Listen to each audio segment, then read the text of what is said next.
A ascensão do dinheiro. Reza a lenda que o dinheiro faz o mundo girar. Mas o que isso significa? Quão importante é o dinheiro e como ele conquistou esse status? A Ascensão do Dinheiro foi escrito pelo famoso historiador Niall Ferguson, considerado uma das pessoas mais influentes do mundo pela revista Times. No livro, ele conta a história do surgimento do dinheiro e de sua evolução para os padrões atuais. Além disso, ele explica como o conceito do dinheiro é mais importante do que o objeto em si e ilustra os problemas das bolhas financeiras no mundo. Ele oferece grandes insights sobre as crises financeiras mundiais e sobre os sistemas de proteção do dinheiro utilizados pelo homem. Descubra desde por que o dinheiro tem valor para o homem até como as inovações tecnológicas têm afetado o sistema financeiro vigente no mundo. Por que o dinheiro tem valor? O dinheiro nem sempre existiu, mas mudou o ser humano, que de caçador passou a ser participante financeiro. Nem todo mundo gosta do nosso sistema baseado em dinheiro, e aqueles com ideias socialistas pensam que existem outros sistemas melhores. Entretanto, o que a história tem provado é que o dinheiro é uma das maneiras mais eficientes de conduzir negócios diários. Alguns usaram conchas, tecidos, argilas e metais para representar o dinheiro, mas não importa do que ele é feito, a ideia é sempre a mesma. O valor real que o dinheiro tem é representado pelo bem ou serviço que uma pessoa está disposta a trocar por ele. A maior parte do dinheiro usado na antiguidade era feito de metais preciosos como ouro, prata e bronze. Como esses metais eram raros, possuíam valor para as pessoas, que estavam dispostas a serem pagas com eles por coisas que faziam e produziam. Nessa época, para enriquecer, você precisava procurar por esses materiais e guardá-los em abundância. Porém, quando Diego Gualpa descobriu uma montanha de prata no Peru e levou sua riqueza para a Espanha, causou a inflação na Europa. Antigamente, podíamos pedir aos bancos pelo ouro que nosso dinheiro representava, mas isso não acontece mais. Dinheiro agora se tornou intangível. Isso não significa que não vale nada, mas revela a verdadeira natureza do dinheiro. Ele só tem valor porque algumas pessoas acreditam nisso. Confiamos que estamos sendo pagos por alguém que tem a habilidade de pagar por algo que tem valor. Nos dias de hoje, a maioria das nossas transações é realizada sem usar dinheiro em espécie. Lemos números em uma tela que nos dizem quanto dinheiro temos, e quando passamos o cartão para comprar alguma coisa, os números diminuem. Nosso banco lida com o dinheiro real, e todos confiamos no sistema e em como ele funciona. Por isso, podemos ver mais claramente a verdade. O dinheiro não é uma substância, mas uma ideia criada e acreditada pela raça humana. Garanta sua proteção financeira. Logo depois que a ideia do dinheiro surgiu, as pessoas pensaram em maneiras para protegê-lo. Uma das inovações mais importantes que resultaram desse desejo de proteger o dinheiro foi o seguro. Originalmente, ele foi criado para proteger os interesses de negócios dos comerciantes. Mas agora, ele é uma proteção essencial para muitos aspectos de nossas vidas. Todos precisamos lidar com o seguro se dirigimos um veículo, temos uma casa ou viajamos de férias. Ele é uma ferramenta para gerenciar o risco, na qual alguém é pago para assumir a responsabilidade por algum desastre.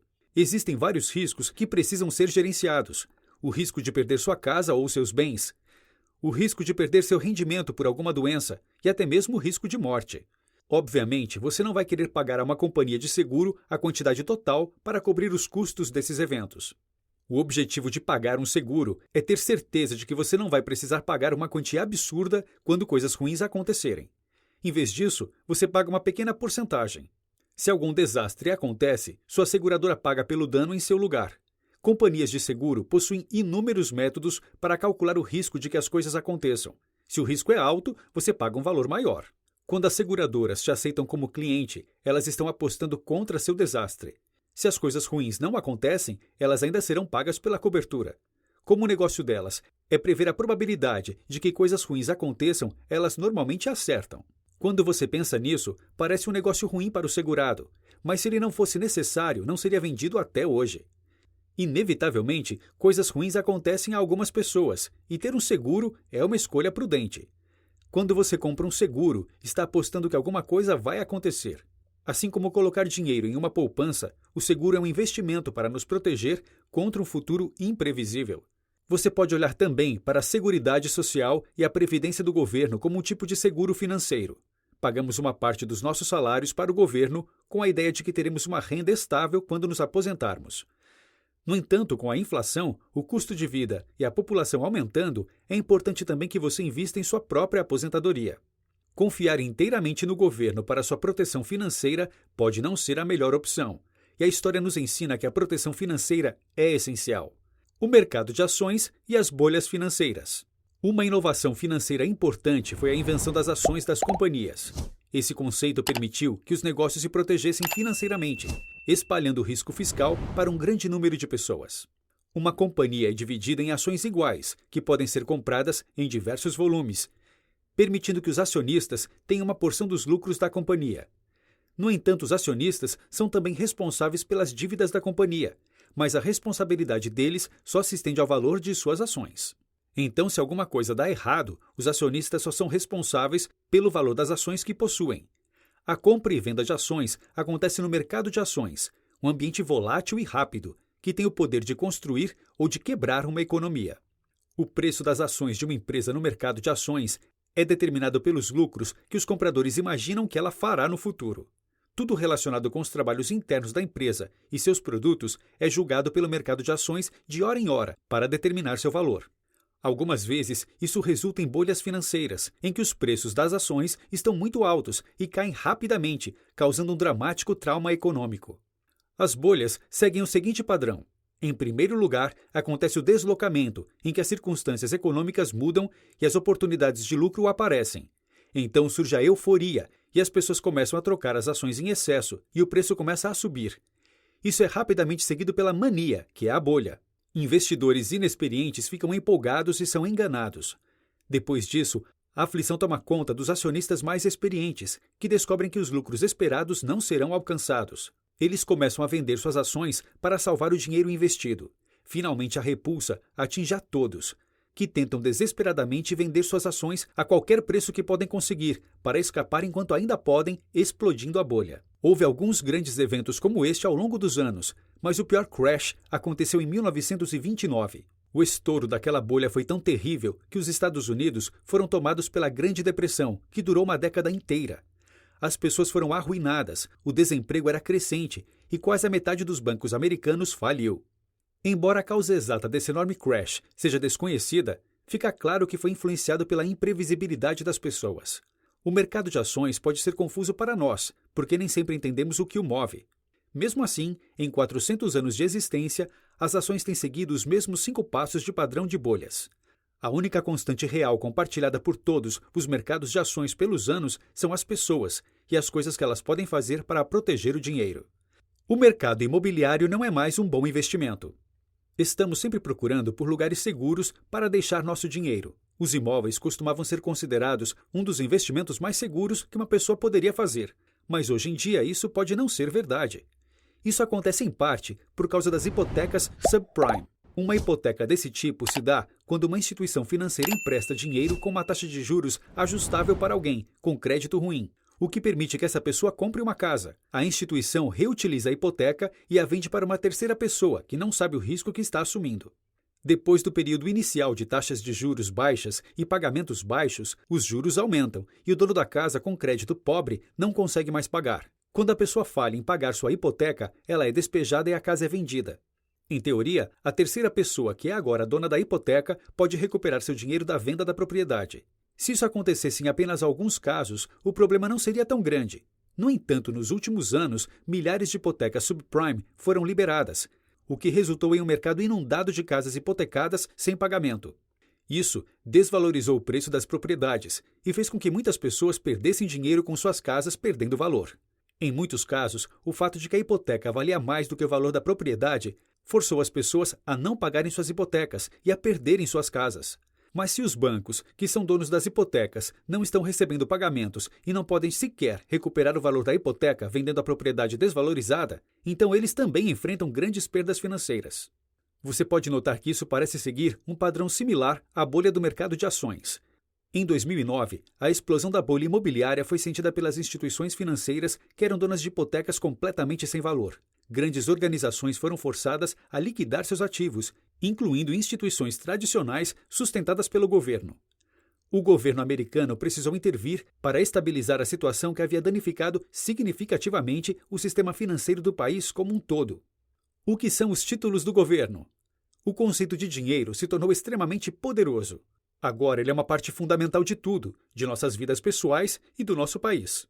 Todo mundo precisa de dinheiro, e a invenção do crédito significa que agora é possível pegar emprestado grandes quantidades de um indivíduo ou de uma instituição como um banco. As companhias e os países pegam emprestado grandes quantidades de dinheiro para apoiarem seus programas. Como você pode imaginar, os bancos não conseguem suportar os fundos gigantescos que um governo precisa para gerir um país inteiro, e é por isso que os títulos foram criados. Um título de governo é uma promessa do governo emissor de pagar o dinheiro que a pessoa está guardando. Eles são emitidos por um certo tempo, com uma taxa de juros fixada que determina o que o proprietário deve receber. Então, um título com uma taxa de juros de 1,5% ao ano prescreve que o proprietário receberá 1,5% do valor do título a cada ano pela duração do título, que é normalmente de 5 a 10 anos. No final da duração do título, o valor será pago ao proprietário. Esses títulos podem ser vendidos pelo dono para qualquer um que queira comprar, por qualquer valor no mercado de títulos. A negociação de títulos acontece em uma escala internacional. Os títulos existem há muito tempo e ajudaram os governos a levantar dinheiro para guerras e outras coisas. Mas se um governo não pode pagar suas dívidas, o efeito no mercado de títulos pode ter um impacto drástico na economia do país. O título não valerá muito no mercado se o governo que o emitiu não tem credibilidade. Então ele será vendido por um valor menor do que realmente vale. Quando o valor de um título cai, os juros aumentam. Quando as taxas de juros dos títulos aumentam, as taxas de juros de empréstimos do país também aumentam. Um governo que pega muito dinheiro emprestado terá dificuldade em pagar o que deve e perderá credibilidade. Atualmente, os Estados Unidos têm uma dívida que totaliza 9 trilhões e está projetada para 12 trilhões em 2017. Muito desse débito é devido à China, o que significa que esse país tem algum controle sobre o valor da moeda americana, assim como sobre as taxas de juros. Despesas excessivas sem nenhuma condição de pagamento enfraqueceram os Estados Unidos como uma superpotência financeira aos olhos do mundo.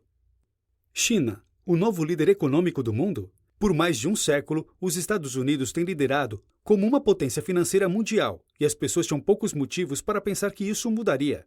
Entretanto, nós podemos testemunhar essa mudança antes do esperado, graças aos problemas de crédito no país e à dívida monstruosa. Como uma nação, o país gasta muito mais dinheiro do que pode, e isso está gerando algumas repercussões. Problemas econômicos antigos para os Estados Unidos tiveram repercussões globais, porque o país liderava o mundo em termos de economia. Atualmente, porém, a China tem conseguido evitar as complicações e consegue impedir que o resto do mundo caia com a América.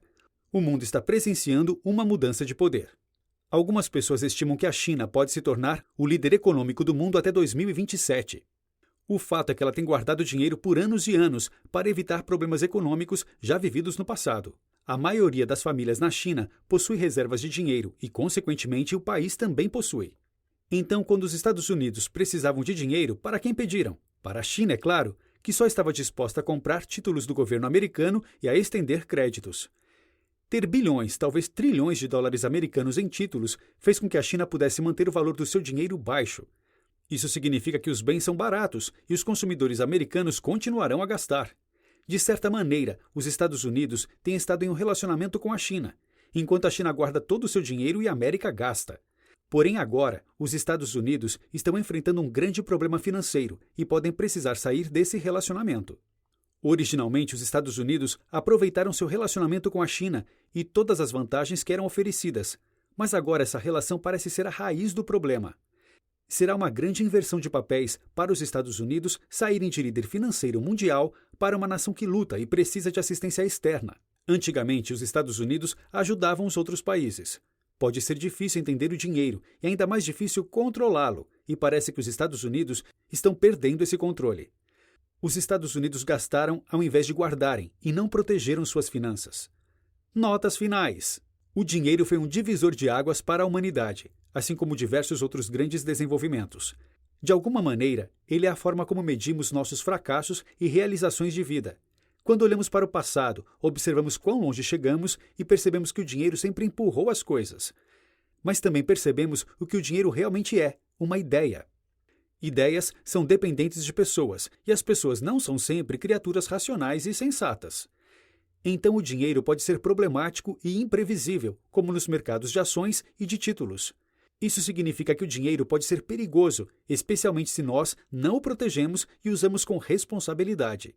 E é por isso que criamos os seguros e as poupanças, para nos proteger financeiramente. Até a balança global de poder muda, de acordo com quem tem dinheiro e com quem não tem. O dinheiro se tornou uma ideia muito complexa, que pode te meter em encrencas sem que você perceba isso. É exatamente por isso que precisamos observar os padrões de nosso passado financeiro e nos proteger para o futuro.